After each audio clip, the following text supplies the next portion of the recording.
I am Tammy Padilla, and I am here on behalf of the Independent Gospel Alliance artists. I just got that all twisted up. I was trying to do too many things at one time, but the IGAA HOPE Network. HOPE standing for Helping Others Pursue Endeavors. And tonight, as a member of the IGAA, I am here on behalf of Phil Carter, and we're going to be interviewing one of our own members, Danzell Lomax. And I'm so excited for you to speak to him. He is in the back, and I'm going to bring him to the front. But first of all, I need you to know that he is a man of faith, first of all. And then he is a production coordinator. Let's get that right. He's a production coordinator, and he is the manager of the fantabulous Lomax sisters. So now I'm going to bring to the front, and we're going to welcome our brother Danzell Lomax. Danzell, how you doing, my brother? How are you? How are you? I am so excited to talk to you tonight, and I'm doing good. I'm doing really good. Good. And so I'm not going to belabor the hour because there's a lot that we need to hear from you about you and that we want the people to know.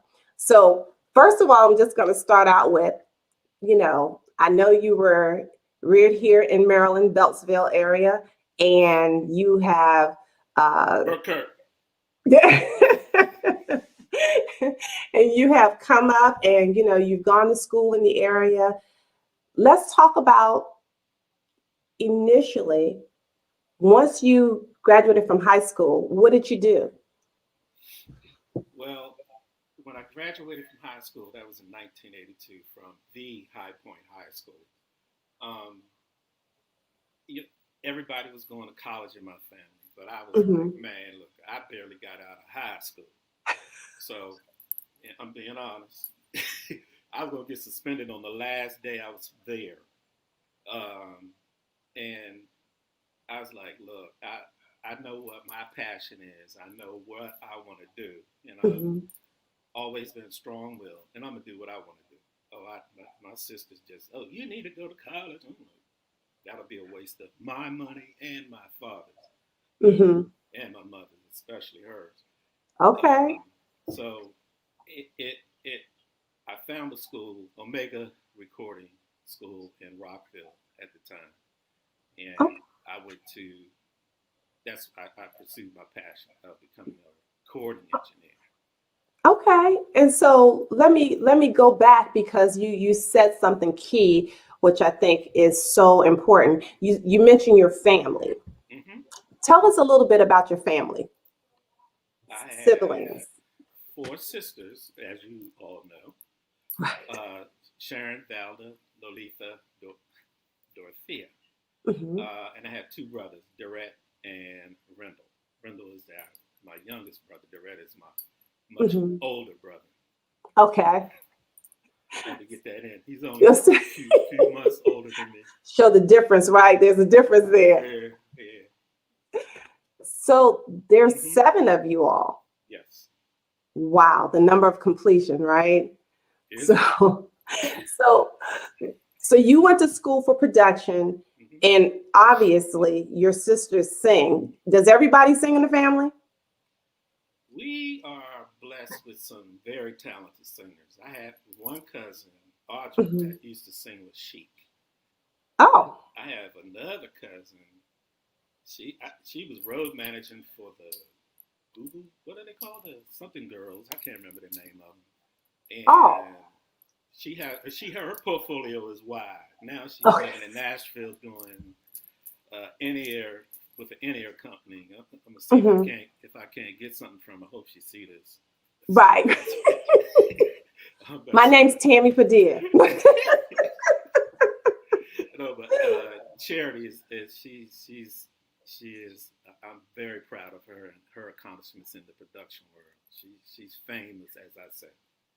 Okay, well that's awesome. So everyone's singing, and Hmm. so that means that you sing. Hmm. I didn't hear Ooh, you. ooh, ooh, ooh. Yeah, a little. So you are a singer, right? Not. I can No? fall in where I fit in. Okay. I'll Okay. put it like that. Yeah, yeah. Okay. Well, I'm not going to mention that you have some recordings out there. So we're just going to keep it moving like I didn't even say that. Uh, for Queen's Chapel in Beltsville, Maryland, right? Queen's Chapel male course. I ain't gonna knock them. Those Queen's Chapel boys. Male Chorus. So Yeah. you growing up, you're in the church. What were you doing in the church? What was singing, obviously, but did you do anything else in the church? Any other uh, jobs you were supporting for the church? My dad was the director of the Queen's Chapel. He was one of the original members. He's the first, and I still say the only director Hmm. of the male chorus. And I used to follow them around. They used to sing 2, 3 times a Sunday. So I from at the time when my mother would let me go on the road with him, I was with him, and Okay. so it just I transitioned. He got ill. I Mhm. can't remember the time, but somebody had to step up. So I stepped into his shoes, which were very big. And you know, I put my spin to things. Everybody wasn't happy about it, but they got along with it eventually. But Okay. it got to a point.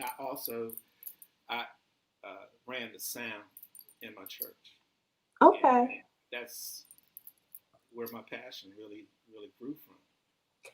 So you have a passion, as you stated, for sound, doing production.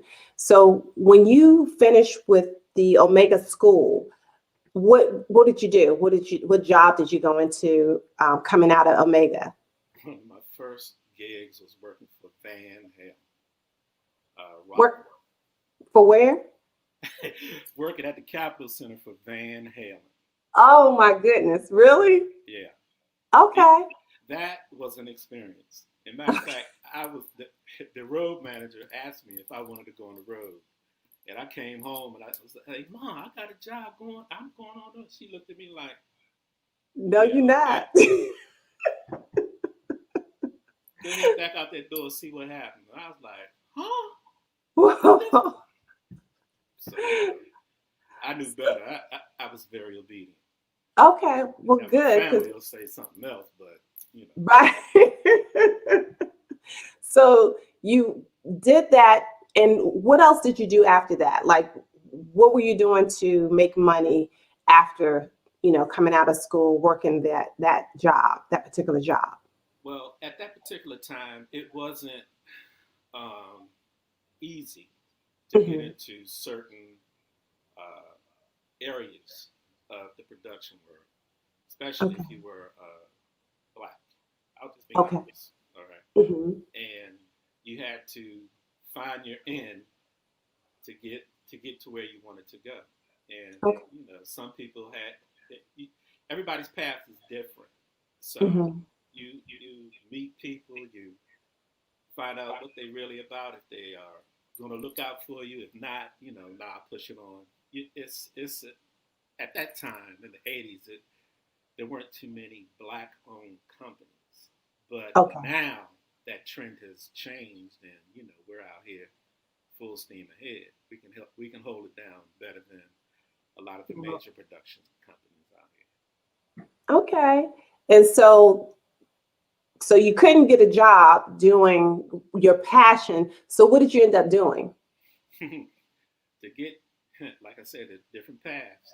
I worked at UPS, FedEx, Uh-huh. uh, and then after those jobs, I ended up getting a job, and I never thought I would, you know, something I never thought I would be doing was working at the Office of Child Support in Prince George's County.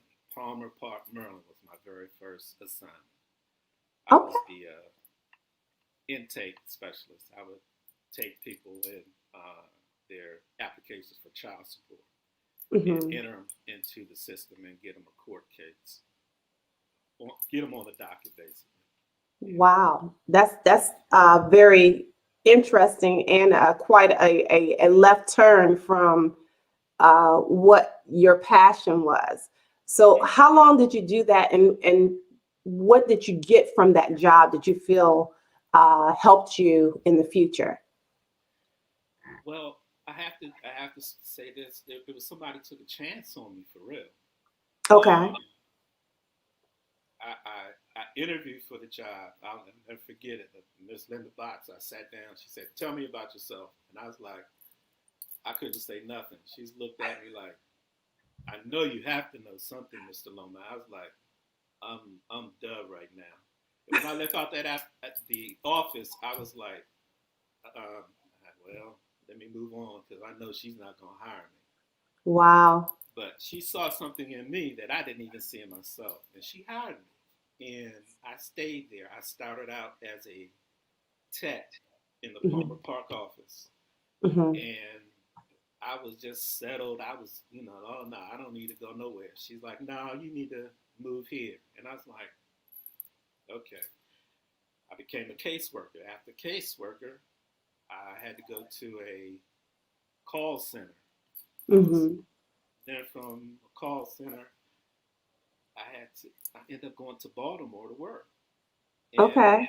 while up there as a case manager, I was elevated to project manager.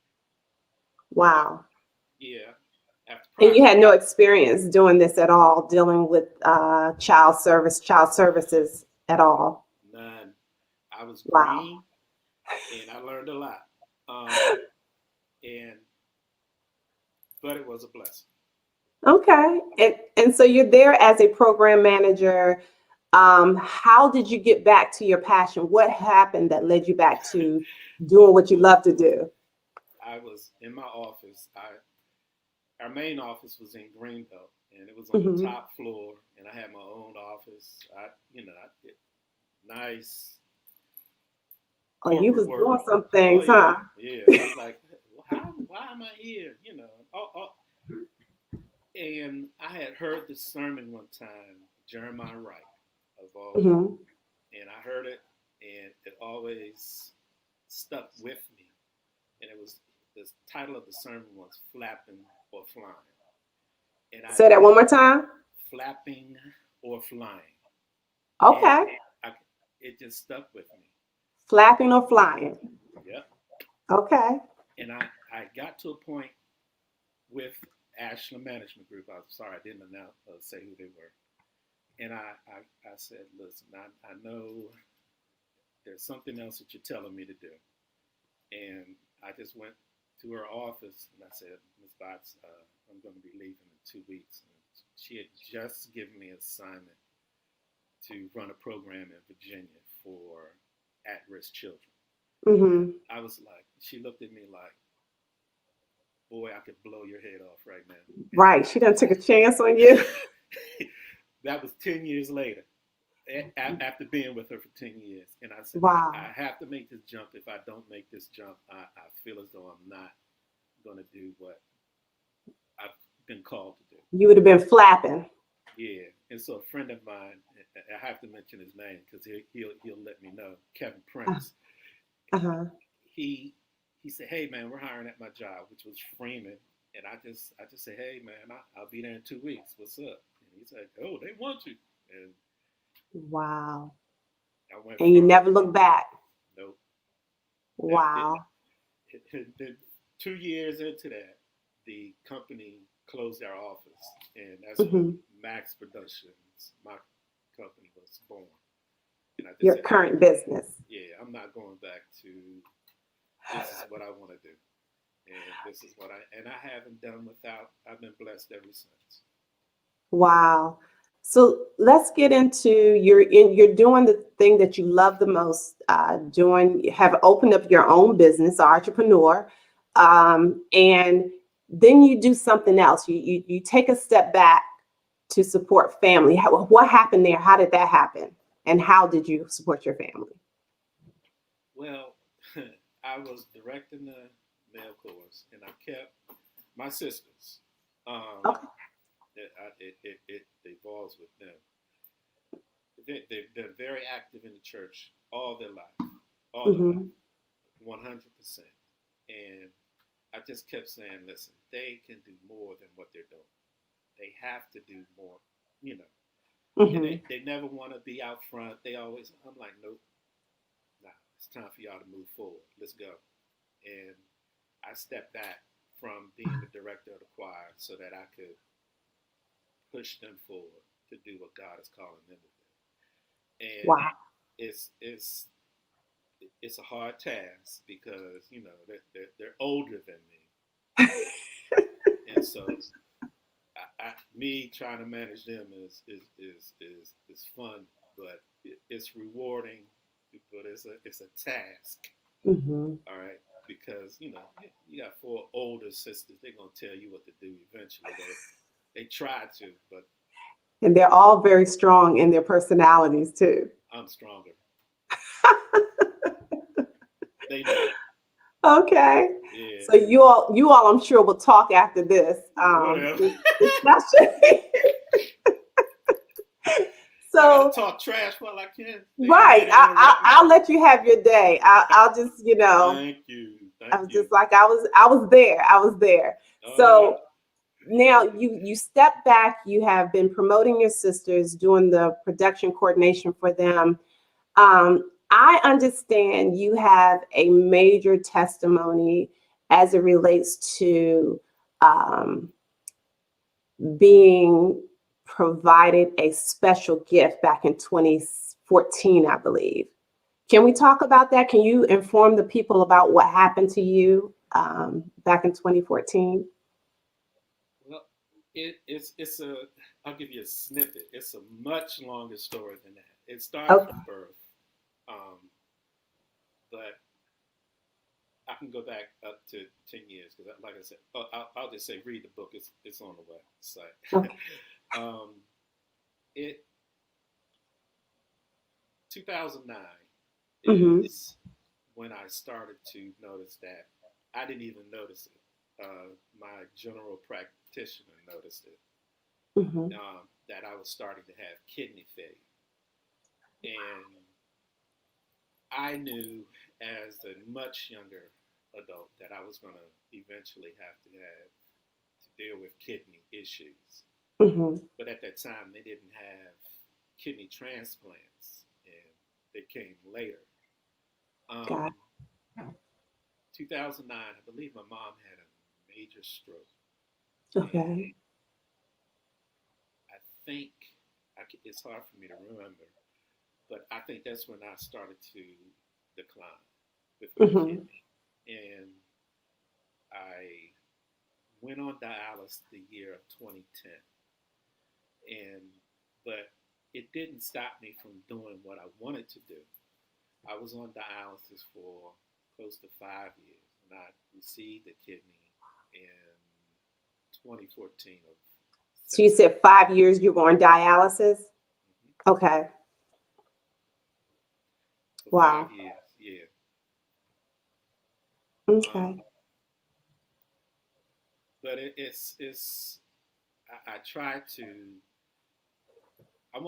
I need to thank some people. There were some people at my church that had gone through the same process, Mm-hmm. and if it wasn't for them helping me and Wow. educating me in how I needed to carry myself Mm-hmm. in order to be able to receive that kidney, because you have to live a certain lifestyle. You have to be very obedient to what the program is putting you through. You have to eat the right things. You can't drink a lot of fluid because fluid in your body, it basically you're drowning.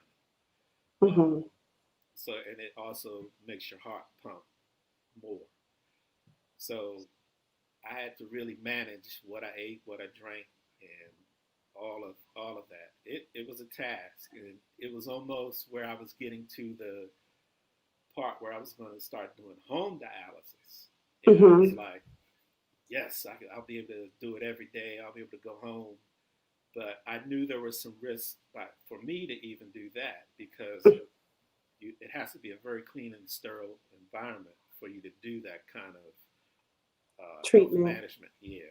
Mm-hmm. So as I was leaving out the door to go home, the director of the center, she pulled me to the side and said, "Mr. Lomax, I hope you have a good weekend, but before you leave, I need to let you know that you're at the top of the kidney transplant list. So we've been informed that you cannot leave the state because if you get a call, you have to be able to get back within an hour's time, or and I was like, "Oh, really?"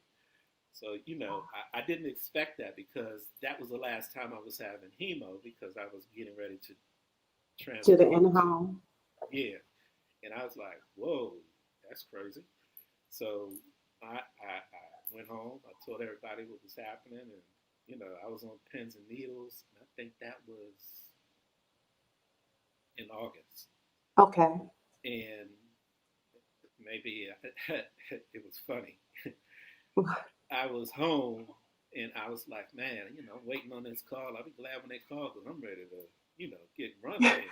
And I was getting ready to go to bed, and Hmm. my phone rang, and I Wow. looked, and I saw the number, and I was like, "Uh oh." And it was a transplant nurse calling to say that they had a kidney.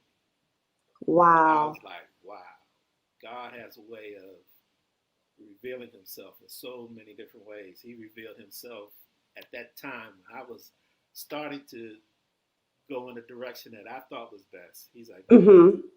I had you. You did everything that you were supposed to. You were very obedient. This is the direction I need you to go. So I was Wow. like, the first kidney was not for me. Hmm. The second one, I was The like, second. yes. But there's And a so, story within that story. right, right. So the kidney, when you got the transplant, you've been functioning well with that first transplant. Like you didn't have to get another one. Things are going Oh, well for you. I I didn't. Well, my doctor declined that kidney for me. I didn't Okay. get that one. I didn't Oh. receive it. I was at the hospital, came in, and he was like, "No, this kidney it doesn't look good." And, Mm. and he sent me home right from there. And I was like, "Oh, really?" Wow. And my sister just gave me a note. Speak louder.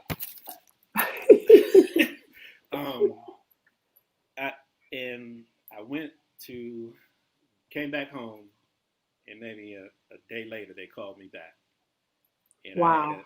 a kidney, and I they explained everything to me, who the Mhm. individual was and what his life was like and everything, and I didn't tell my family anything, but the individual whose kidney I received, he had died from an overdose, and Mm. yeah, and I was like, because if I tell my family before I go there, they'll be like, "Oh no, you're not getting that, no, no." No. But I was assured, I was very assured Hmm. that this kidney was for me, and I knew it because that's what God said, and I trusted and I believed that what Hmm. God said, and so we went through we were prepping me for surgery, and my sister Valda and Sharon was sitting right there, and I was like, oh God, well, when he tells him what this kidney tells me. And so Hmm. he explained everything to my family and myself. And I was like,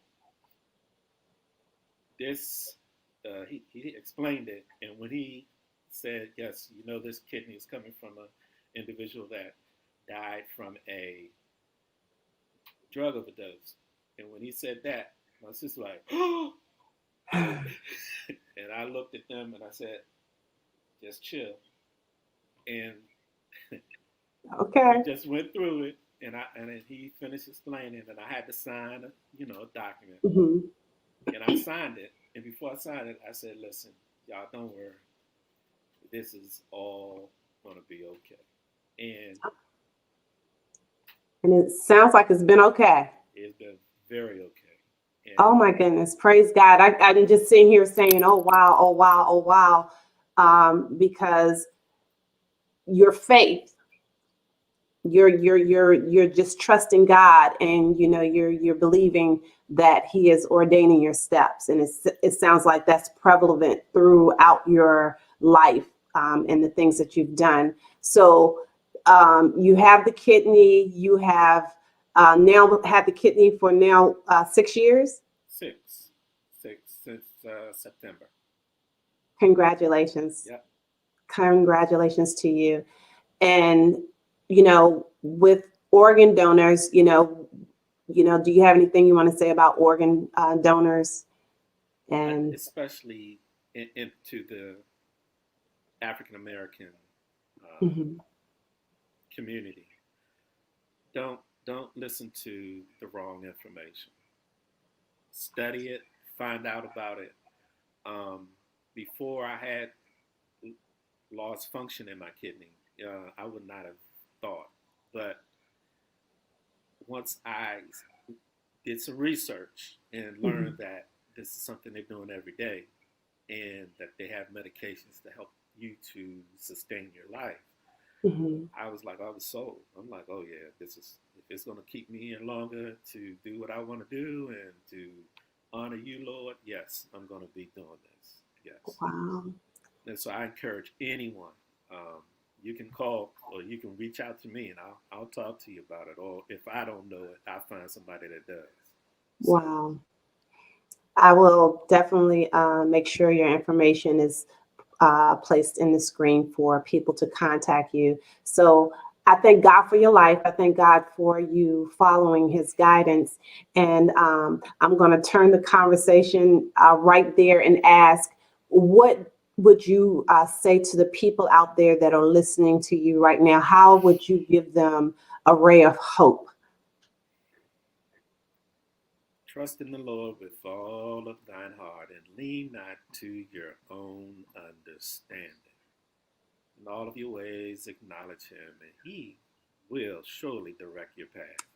He will. I, He will. I live by that. And, hey, I've had to make moves that I know a lot of people look at me and say, what is wrong with him? Yeah, I'm beating to a different drum. So Right. that's what I have to do. And I know who is carrying me and pushing me. And I come from a family that is very, very supportive. And I love each and every one of them. We can be mad 2 seconds from me, and it's gone. But if it wasn't for them, I wouldn't be here. I'll be bluntly, Mhm, if it wasn't for all of my family, and they know who they are, mhm. I would not be here today. It's their love and their understanding that has kept me here on this earth, and I really do appreciate that. Well, Mr. Danzell Lomax, I am so excited that I had the opportunity to share your story with many. It Thank you. is a blessing because, had you not been here, I wouldn't be here with you either. So, what a blessing. We're going to bring this to a close, but before we bring it to a close, Hmm. what does IGAA Hope mean to you? It is a strong community of faith that we need Mhm. others to support one another. And I feel that we are a network of people that are striving to bring God witness in Mhm. many formats to everyone in the world. So IGA Hope Network is on the rise. Catch It's on, on. y'all. And so, can you tell the people where to reach out to you in reference to your production company, how to get in touch with you in reference to the Lomax sisters and all that you have going on?